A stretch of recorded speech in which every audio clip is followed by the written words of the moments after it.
అభివృద్ధికి ప్రత్యేక ప్రణాళికలతో ముందుకు వెళ్తున్నామని ఎమ్మెల్యే గళ్లా మాధవి అన్నారు. అన్ని ప్రాంతాల్లో మౌలిక వసతులు కల్పిస్తామని స్పష్టం చేశారు. గుంటూరు జిల్లా 45వ డివిజన్లో చైతన్యపురి, గౌతమీనగర్లో పలు అభివృద్ధి పనులకు ఎమ్మెల్యేతో పాటు మేయర్ కోవెలమూడి రవీంద్ర శంకుస్థాపన చేశారు. వేసవి కాలాన్ని దృష్టిలో ఉంచుకొని నియోజకవర్గంలో మంచినీటి సరఫరాకు అంతరాయం లేకుండా సరఫరా చేశామని చెప్పారు.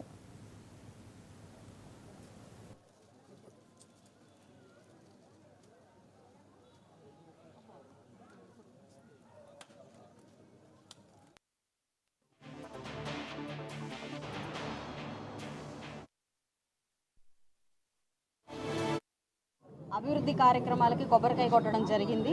మరి అటు సైడ్ డ్రైన్స్తో పాటు రోడ్డు కూడా నిర్మించుకుంటూ ఉన్నాము.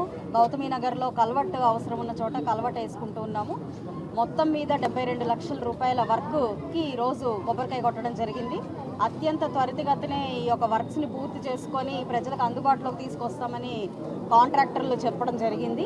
కాబట్టి ప్రతి చోట కూడా ఈ అభివృద్ధి కార్యక్రమాలు ముందుకు వెళ్తూ ఉన్నాయి. యావత్ నియోజకవర్గం కూడా రోడ్లు, డ్రైన్లతో చక్కగా ముందుకు వెళ్తూ ఉంది. అనేక చోట్ల ఈ వాటర్ పైప్ లైన్లు కూడా అడుగుతున్న నేపథ్యంలో అవి కూడా నిర్మించుకొని ముందుకు వెళ్తూ ఉన్నాము. ఏదేమైనప్పటికీ ఈ ఎండాకాలం మొత్తం కూడా నీటి సమస్య లేకుండా మ్యాక్సిమం ప్రయత్నించడం జరిగింది. మరి రానున్న వర్షాకాలం దృష్ట్యా ప్రతి చోట కూడా డ్రైన్స్ని స్ట్రీమ్ లైన్ చేసుకోవాల్సిన అవసరం ఉంది. వాటి మీద కూడా దృష్టి పెట్టాము. కంప్లీట్ ఈ పూడిక తీతల మీద ఇప్పటికే యాక్షన్ ప్లాన్ చేసుకొని అన్ని చోట్ల కూడా సిల్టేషన్ తీయడం జరుగుతూ ఉంది. అన్ని రకాలుగా కూడా నియోజకవర్గ ప్రజలకి ఎక్కడా ఇబ్బంది లేకుండా, అసౌకర్యం కలిగించే పరిస్థితి లేకుండా ఈ యొక్క నియోజకవర్గాన్ని గౌరవ మేయర్ గారు అదేవిధంగా మా యొక్క పరిధిలో కంప్లీట్గా కూడా ప్రజల యొక్క సౌకర్యార్థమే ముందుకు వెళ్తాము అని చెప్పి ఈ యొక్క మీడియా పూర్వకంగా చెప్తూ అనేక అభివృద్ధి. ఈరోజు గుంటూరు వెస్ట్ కాన్స్టిట్యున్సీ గౌరవ శాసనసభ్యురాలు శ్రీమతి గల్లా మాధవి గారి ఆధ్వర్యంలో ఈ 45వ డివిజన్ అధ్యక్షుడు వెంకటేశ్వరరావు, అట్లాగే కూటమి నాయకులందరూ కూడా జనసేన, బీజేపీ నాయకులందరూ కూడా ఇక్కడ విచ్చేశారు. ఈ కూటమి ప్రభుత్వం ఏర్పడినాక గుంటూరులో సుమారుగా 500 కోట్ల రూపాయల వర్కులు జరుగుతున్నాయి.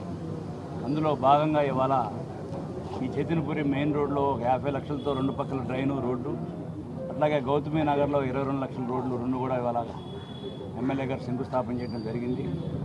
ముఖ్యంగా ఎక్కడ వర్షం పడినా ఇంతకుముందు ఏ విధంగా మనం గుంటూరులో చూస్తున్నాం, డ్రైన్స్ బ్లాక్ అయిపోయి రోడ్లు సరిగ్గా లేక చాలామంది ఇబ్బంది పడుతున్నారు, ప్రజలు ఇబ్బంది పడుతున్నారు.